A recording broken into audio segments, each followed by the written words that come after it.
What's going on, everybody, and welcome to For the Record. I am your host, Kahlil McKenzie, and today I've got with me my man, my family member, yes, sir. my real blood, found this out. My man, Jeff Allen, man. It's a pleasure to have you, man. 9-year NFL vet, owner, co-founder. Gotta get a shout out to his wife, Marissa, the true owner and creator of the Cookie Society. Yes, sir. Best cookies on the planet, and just one of the greatest human beings that I've had the pleasure of meeting. So thank you, Jeff, for coming on the pod today. Man, appreciate you having me, little cuz, man. We got to talk about it on the pod. How we found out we're related. It's kind of crazy. Yeah. It was probably the most random call that I probably could have ever gotten, and I was completely let's just jump right into that before we even get into anything. So I guess we can let you take it away. Man, it happened a few years ago around Thanksgiving. My aunt was in Mississippi at a family get-together, and they're just talking about the family history and talking about people, and my name popped up. It was on my father's side of the family. Long story short, my name popped up being on the Chiefs, and they confused me with Kahlil. And she was like, "Do you know someone named Kahlil?" You know, Millie was telling me about him, and mentioned that you guys were related somehow. And he went down the whole line. I called Millie, had a conversation with her, figured out how our families, started in Mississippi and kind of went all over the country. Y'all were out west. I ended up in Chicago, and that's how we kind of separated and kind of lost touch. But it's cool to get to know you. I've known you for a while now. Even before I was your cousin, we were close. So it was even cool to get that news. Yeah, without a doubt, and that's how I felt. Like I was just like, wait a minute. He's like, do you have an aunt named Millie? I'm like, yeah. He's like, I think we cousins. I'm like, wait a minute, what is this? And it's just like you said, like even before that, like it was so natural, just like being cool and like hitting it off. I mean, I'm a rookie, and in comes Jeff back into the fold as big vet, and the old man. Man, not even old man at the time, man. Just like a great presence and a great person for me to just get to know, and immediately we just kind of clicked off, and man, now we know we blood, so it makes sense now. So I just wish I got some of your genetics. I wasn't this big.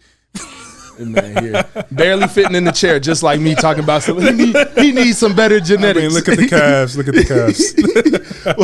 with that, we could jump right into it. I mean, 9-year NFL vet. I'm still trying to get there. So genetics is perfectly fine over there. But I guess it runs in the blood. Yes, sir. But no, man. From Chicago. Talk to me about that. Chicago just got voted, 6th best. 6th year now. Okay, I got to redo that. You good? But yeah, jumping right into that, man. Talk to me about being from Chicago. It's been rated for the past 6 years the best big city in the United States of America. Growing up on the South Side, like what does that mean to you? Knowing that you grew up there and seeing what it is now, and just knowing that that's what formed you and really made you into what you are today. First off, I agree with whatever article you read. That it's the truth, man. Chicago is the best city in the world. It gets a bad rap. Everybody talks about the violence, but it's really a diverse city. A lot to do. Great food, great people. Summer and spring is arguably the best place to be on the planet is in Chicago. Winter, not so much. But I grew up, you said the South Side, but I grew up over east. That's what we call it. I grew up on the east side of Chicago. Rapper G Herbo, he's younger than me, but he talks about in his raps. That's where I grew up. It was one of those areas where I guess it's labeled a tough area. It's one of those things you talk about what's going on in the community, but it's really what made me. It's what gave me the mentality I have. It's what made Jeff Allen Jeff Allen. It gave me my grit. It gave me my toughness. And I really wouldn't want it any other way. I was happy to get to, grow up in there, see the things that I saw, because it shaped and molded me, and it gave me a perspective that not many people have. I've been able to see a lot of things throughout life, but it all started there. So shout out to the east side of Chicago. Shout out to my mom, man. I'm the youngest of 3, 2 older sisters, the only boy. My sisters are so much older than me. By the time I reached the age of 10, I was like the only child there out the house. My oldest sister is 14 years older than me, so I have a nephew who's really like my brother. Gotcha. He's only 6. We're only 6 years apart. Yeah. But growing up with all women, man, it gave me kind of the compassionate side that I have, right? Yeah. the loving, caring heart that I have. I love to give back. I love to help people. But I also have my uncle in my life who was like my father figure. I lost my dad early on at the age of 10, and then my uncle came in and did a tremendous job of picking up where he left off. He was my high school football coach, played at the University of Miami back in the heyday when they won national championships. Played O-line. I was roommates with Russell Maryland. Had a good college career. Didn't quite pan out in the league, but he made sure to come back to make sure he gave me all the knowledge, man. So shout out to my Uncle Sean Williams. He's one of the biggest influences in my life, and the reason why, I made it. He gave me the blueprint. Yeah. He told me to stay focused. I stayed out the way. There was a lot of deterrents. There was a lot of things that I could have did wrong and a lot of opportunity to be distracted, but he made sure that I wasn't. So I appreciate him for that. I talked about my mom. She worked her butt off, man. Yeah. One of my biggest driving forces and motivators was making sure, that she didn't have to work as hard anymore, that she could, relax. She did her job well done. And she did everything she could do to raise me, my sisters, even there for her grandchildren. I'm still there for her grandchildren. And that's the reason why I still work this hard this day. Yeah. And I feel you on that. I mean, that's a story, you know what I'm saying? And it makes sense why, you see where you are now, you see all you've accomplished and everything you're doing now. Like it all has to start somewhere. Definitely. And everybody kind of thinks that, especially now, there's a lot of people who just kind of just make it just like that. Mm-hmm. But there is still something to that. Oh no, like there's people in my life that help mold and put me into these situations where like, nah, I wouldn't have been here if it wasn't for these people. You know what I'm saying? Yeah. And these people and what they do for me and what they've done, in their own personal lives helps continue to inspire me to continue to do all the things that I want to do and just, try and live by that same example that they set for me. No, 100% correct, man. And I talk about it, and like I said, till this day, it's the reason why I want to help as many people as possible.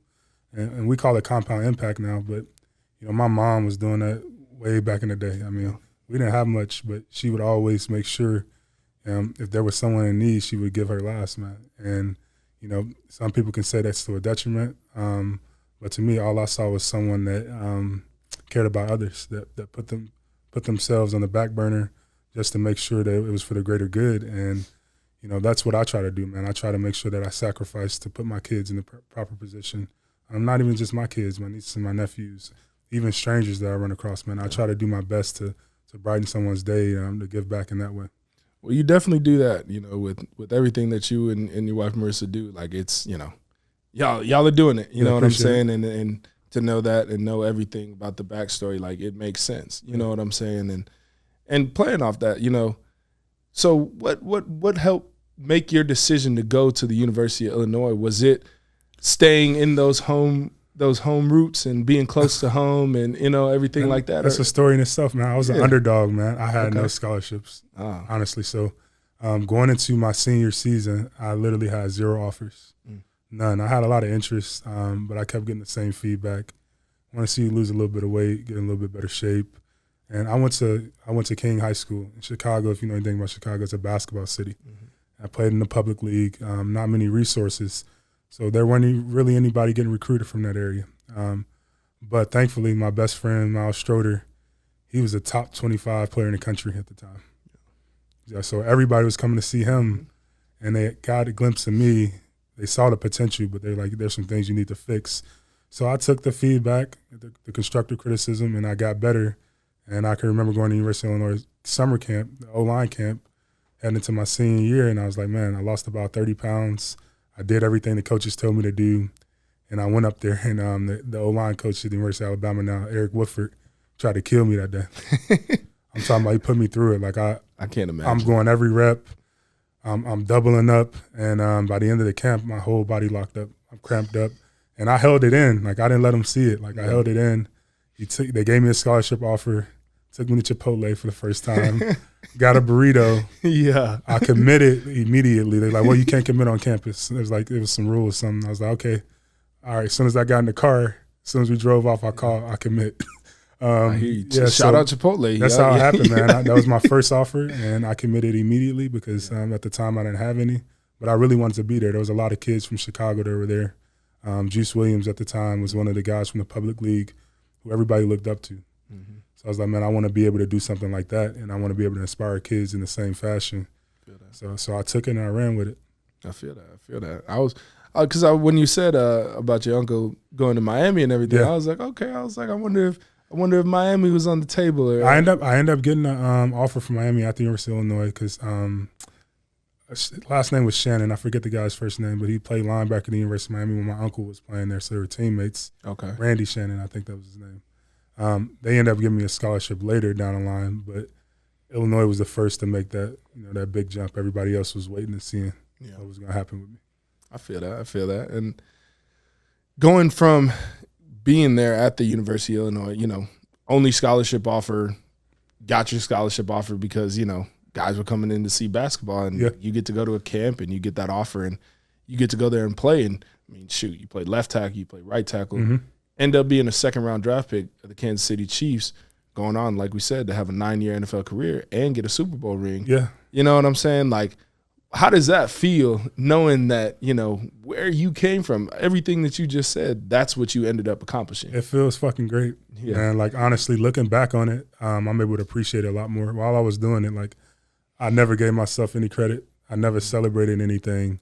But now that I have kids, my kids are older, they're starting to ask questions. I'm starting to go down memory lane. I'm like the old guy now, and I'm looking back like, man, that was pretty awesome. Yeah. To be able to, get to the pinnacle of success within the football realm, play on the biggest stage in the world when it comes to football with some elite players, and do it for 9 years and get a Super Bowl out of it. Like, you couldn't ask for anything better. Like, it's what you dream about. So I'm just thankful, man. And I like you were talking about earlier, like, it takes a village. It took so many people to get me to that point. That's why I hate when I hear people say, I did it myself. Yeah. It's impossible to do anything great by yourself. Impossible. There's so many people that come into your life along the way that give you that little nudge or that boost that you need. Yeah. To get to the next level. And there were so many people. I can't even name them all, man. Yeah. There have been so many people, neighbors, strangers, friends, uncles, cousins, just so many people along the way that may have given me advice, may have given me, $1 here and there, encouragement, any of those things where they don't even know. Like, that's what got me over. And that was one of the best things I heard from a guy that he was a ROTC commander at Tennessee, and he said every single person has some type of nugget for you. Mm-hmm. Every single person. It doesn't matter good, bad, or indifferent. Everybody's got a nugget for you. And like you said, I hate when I hear people say, like, I did this myself. Like, so what'd you do? You sat in a dark room until you just emerged as him? Yeah. Like, there's no way. There's literally no way. You're influenced by everything. We all are, and we're influenced by the right things. You know what I'm saying? And your influences got you to 9 years Super Bowl champion. I mean, graduated, and now you're a successful businessman. You know what I'm saying? And talk to me about that, pivoting from being that enforcer on the field to now you're the cookie enforcer. It's crazy. It's crazy, right? Yeah. Totally different persona. Yeah. Different personality per se.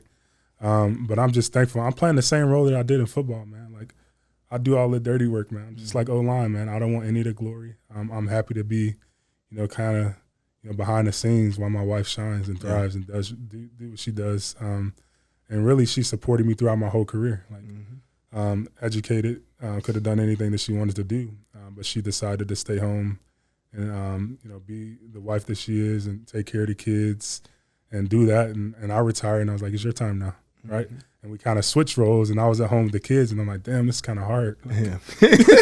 Just a little bit. He like, kind of hard. Like, man, they don't sit down when I tell them to sit down. This is tough. You had a lot on your plate. I always appreciated her, and I understood what she was doing was tough, but you don't really know how tough it is until you actually, you're in those shoes.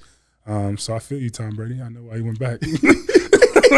I hear it's a tough adjustment, and being the man for so long, right? Yeah, it is. It's kind of different because like, I'm not done and all that stuff, but being able, like, this is the first time in my career I've been like really injured, where it's like, like I'm just like kind of sitting. Like, being in college and being injured isn't the same. still around everyone, you're still doing everything, you know, there's no real time away. But like once you're at home and it's, you know, it's taken away and you're just like, oh man, like I'm just at the house. It's just me, it's kids, like, and what else do we do? Like, you know, like, what do you want to do today? Like just anything, like, all right, cool. Like it's very different. But like you said, you know, you let your wife, you know, you let her shine now, you know, and she's shining, you know what I'm saying? Shout out Cookie Society, best cookies like on the planet. It's not a joke, you know what I'm saying? But like, it's one of them things where it truly is. It's amazing to see, you know what I'm saying? Like now seeing and knowing your entire backstory and then seeing the success you were able to have and then just seeing you go, okay, boom, pivot and watch your wife just be that successful as well in a completely different world. Like, what does that really feel like? Is it, you know, it's like, how do you really just kind of just sit back and just be like, okay, like when you get done with your day, you know, you're just like, oh man, like this is really crazy. Like we really just, you know, kind of like superheroes. Like you really are. It's really like, and I'm doing my best right now to live in the moment because I didn't do that during my career when I was playing football. But it's really amazing to really look at it to see the success that we've had because we don't take it for granted. We know we're extremely blessed. And it's been divine. Like it's one of those things, right place, right time.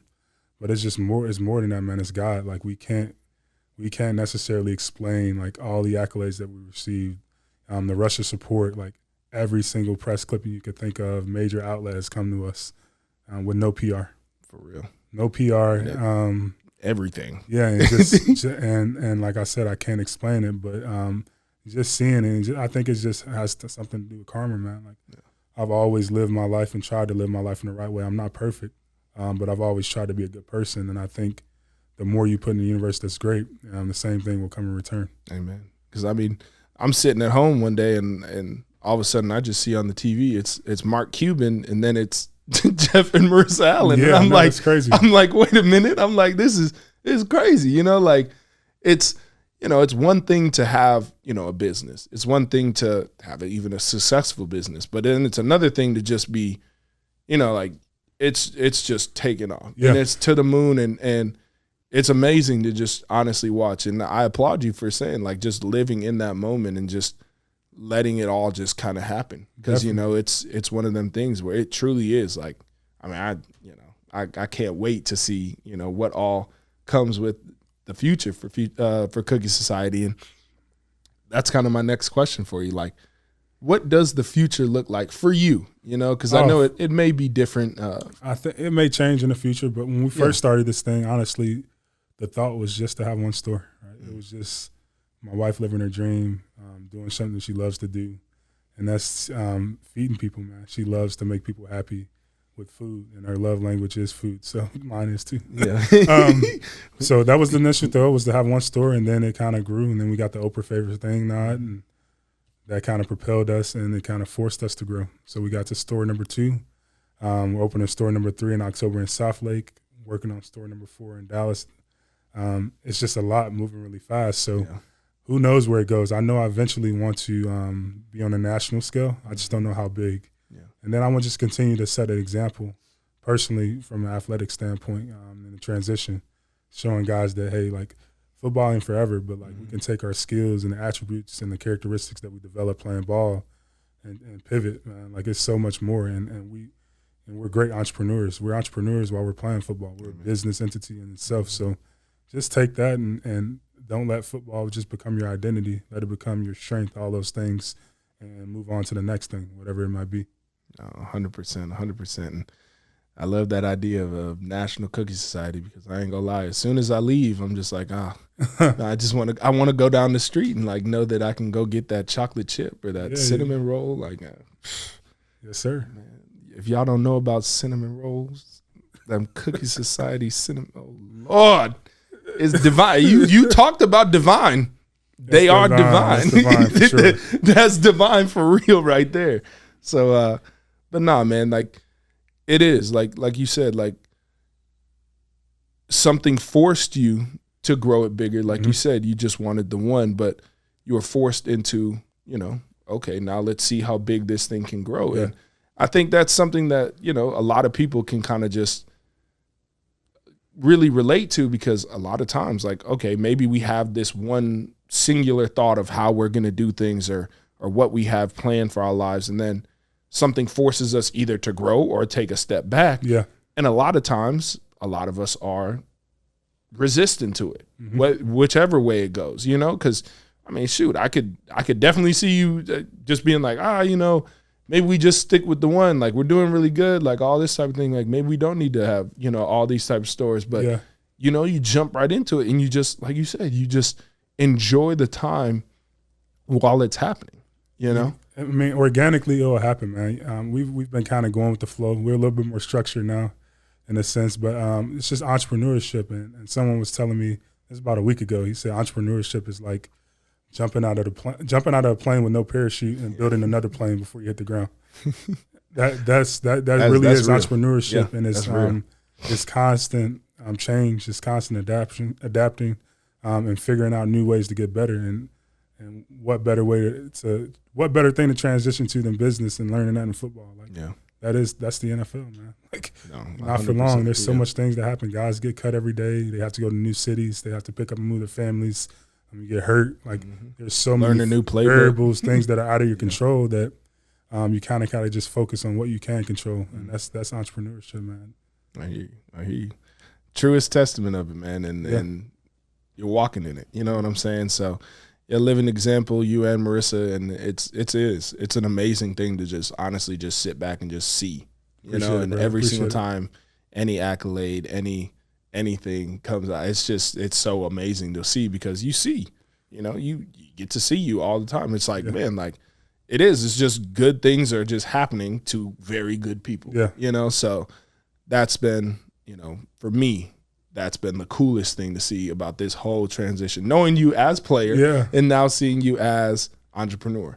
No, man, it's been really awesome, man. I think the coolest thing, though, honestly, with all of the growth and being able to take this thing to a new level and continue to grow is one is just seeing our staff, or everybody that started this with us. We got a lot of people that started in the commercial kitchen with us back in 2019. That have grown into roles and grown with us and been able to grow with the company. And then from a legacy standpoint, our children have been able to see us grow a business. And hopefully, God willing, one day this could be a legacy company and something that we can hand down to them. So that's been really cool just to see, how proud they are, man. They just talk about it all the time. And they can't help it. They go to school telling all our business. But it's really cool to see it, man. Like, and it makes me really proud that they're so proud of us. So we're gonna get into a little bit less about the business side, about who you are, all that side. But I'll get into some a little bit more fun questions. Let people know a little bit more about what makes Jeff Allen tick, and who you really are behind them first couple layers of them cookies. You know what I'm saying? Now we're getting to the inside. Yeah. So for you, who are you going with? You going with the Cubs? Or you going with the White Sox? I'm a South Sider, so it got to be the Sox. Okay. I sure wore a hat today. Yeah. See, I don't got no baseball hats. I'm just repping the anime. Yeah. Yeah. My bad. I was like, oh, what'd I do? No, but yeah. So, tell me, if you could give me 3 people to give a Cookie Society cookie to, dead or alive, who you picking? I'm gonna give I guess a shout out to one of the pioneers of cookies, famous Amos, man. Definitely I wish he could taste our cookies. I know his son lives in the area. Yeah. And I've gotten to kind of understand the history of what he's done, what he did with the company, and how he grew it. So I can't help but admire it, especially as a black man that did it. Yeah. So I love some famous. That was awesome to see that. But definitely him. Yeah. I would say someone says we might be able to make this happen, but LeBron. We got to figure out how to get LeBron some cookies, man. That'd be tough. Come on, Bron. Yeah, I'm gonna tell you right now, you're not gonna regret it. You can go ahead and get a workout afterwards. You'll be all right. You feel me? Like, and then you need them. I guess number 3 would be, I guess it'd be two people in one. It'd be my father and uncle. They're both no longer with us, but they both played a huge role in getting me to where I am today. I'm named after my dad. I'm a junior. Yeah. My son is also named after me, but he has my uncle's name as his middle name. To pay homage to them and how important they are, in our lives and what they've done and the legacy that they've created, even though they're no longer here. So I wish they could taste it. I know they're looking down and seeing, the growth and the progression and all those nights that they prayed for us, or all those nights that they, hoped and dreamed that I could reach this level, and I'm here. So I wish they could be here for it, but I know they're happy. 100%. And shoot, they're the saying, the hand might be in the cookie jar. If one just magically just leaves that cookie jar one day, that might have been them just coming down to just say what up real quick. But they like, it's about time for me to just go ahead and get one of see these what things. see what they really talking about. Definitely. What is your favorite stadium that you played in? Favorite stadium all time is probably I'm gonna go Penn State, man. That was my first college football start. Okay. And it was on the road at Penn State during a whiteout because the previous year Illinois beat them. Okay. So the next year they were like, okay, this is not gonna happen again. Yeah. So it was prime time, and it was loud, man. I couldn't hear anything. I couldn't hear the play call, couldn't hear the quarterback, couldn't hear the center, and somehow I made it out that game with a good game. I love it. I love it. I love it. And did y'all win? We didn't win. We didn't win, but we almost did. Yeah. See, it don't matter. But it was one of those environments where, you couldn't ask for anything better, man. I'm about to say. Coming from the south side of Chicago as a true freshman, and then playing on the road at Penn State during a whiteout in front of 100,000 fans. A lot of cats, they just see that. They only chance that they ever see it is just on TV or a picture and things like that. But actually being on that field, and when you feel that energy, when, like you said, like I've had some games like that where you just straight up, we can be this close. I can't hear you. I can't hear you. It's a different type of experience. Definitely is, man.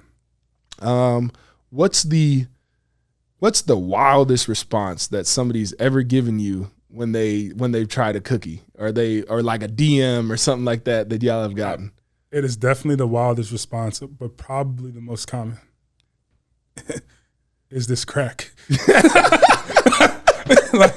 I'm like, wow, like there's no drugs in here. Like, wow.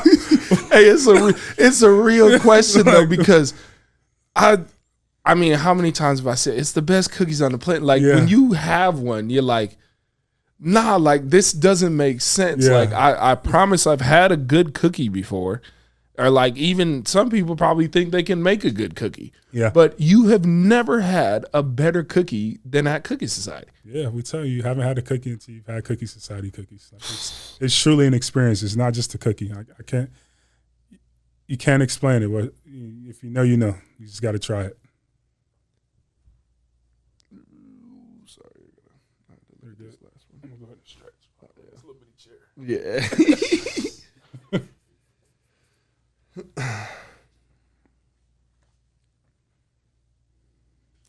Perfect. All right. And I definitely feel you on that. And what's one thing that you would tell this generation, this younger generation, about being a professional, about chasing your dreams, about, just anything that could help them along that you feel like you've learned through this entire process? Because like you said, you've gone from, the east side of Chicago to going to college, to second round draft pick, to Super Bowl champion, now entrepreneur. I would say, man, like it sounds cliche, but life is a marathon, not a sprint, right? Mm-hmm. You never put necessarily, like, I guess you can't quantify your goals, like in a sense, like you can't put a hard stop on it. Like, by the age of 21, I got to be doing this, right? Yeah. Like things change so much. Like you have to make sure that you don't get caught up in what's really going on around you. You can't be looking at social media, seeing someone doing something, because most of the time it's a lie, to be honest with you. Yeah. So you got to have that self-belief and confidence in yourself, and keep your self-esteem high enough to where when times do get hard that you continue to push through, because they're going to get hard. There's never been anybody that's done something worth a shit that hadn't gone through hardship. Yeah. It's just reality. Anything we're having is going to be hard. If it's easy, then it's not going to be worth it. And it's absolutely not going to be worth it. It's going to be a lot of hard days ahead. There's going to be a lot of, doubt. But it's just a part of the process. Trust it and continue to push forward and believe in yourself, man. Like, don't give up. Nipsey said it, and the best thing that I did was I didn't quit. Amen. And that's the same for me. Like, the best quality is I never quit. I went through every emotion. Yeah, and that's really the truth. Like, you know it as well as anybody. Same for me. Like, I went through every emotion. I went through everything, man. I went from being nobody believing in me, being an underdog, didn't have any stars until they realized that I was going to University of Illinois, to why is this kid even here? Like, what are we doing? Out of shape, had to get myself in shape, to starting on the road at Penn State as a true freshman, to becoming a second-round pick, playing 9 years in the NFL, winning a Super Bowl. But that's just the highlights. All in between, it was like, man, I called my mom after my first spring ball practice. I don't think I'm going to make it. Yeah. And I had a conversation with her, and she's like, what are you going to do? What are you going to come back to, And it only gets easier from here. Your hardest days are now. Just keep working, be consistent, and that's what I did. No, and that's so real. And like you said, like, nobody has anything figured out at 21. No. And I was over at the little new PGA Frisco place playing the little par 3 course, and I'm playing with these 18-year-olds, and I was like, oh, like, what do you guys, like, what are you guys about to go to, where do you guys want to go to college, like, all this stuff. And one of the kids was just like, it scares me. I have no idea what I'm going to do with my life. I'm like, you're 18. Yeah. You don't have to know what you're about to do with your life. You're 18 years old. You know what I'm saying? And that's like, the craziest thing about this generation. It's just because there is so much, everything's in their face. Yeah. There's so much success. There's so much failure that they get to see every day right in front of their face. And it's like they're forced to pick what they're going to do, instead of just living and honestly figuring it out as you go along. Because that's not – everybody acts like it's a bad thing because they just see so, like we said, so much success and so much failure. Yeah, these people either figured it out or didn't along the way. Yeah. So – just keep going, man. It's a lot of access. There's a lot of things, a lot of good, a lot of bad, but just keep going. Like, don't give up. And like I said, believe in your goddamn self. Nobody gonna believe in you like you. Like, you got people that love you that are gonna believe in you, but if you don't believe in yourself more than anybody, it ain't gonna happen. So believe in yourself. Without a doubt. And last thing is, if there's anything going on with Cookie Society or with you guys or anything that you want to share with the world, like, man, go ahead and let us know. Yeah, we're opening in Southlake, Texas. It's in the DFW area. We're opening here at the end of October. We're working on a deal right now in the Dallas area. I can't give those details yet because we haven't closed the deal, but we're working on that. And then hopefully by Q1, which is the first quarter of 2024, we're ready to franchise. Let's go. Maybe you could have a cookie. Hey, man. Anybody watching? Don't tempt me with a good time. Yeah. Nah, man. This has been For the Record, and I'm your host, Kahlil McKenzie, and my big cuz. Yes, sir. Big Jeff Allen, man, in the building. Can't thank you enough for coming out. Yes, sir. Appreciate your time. Been an awesome time. Appreciate you, bro. Hope you guys all enjoy.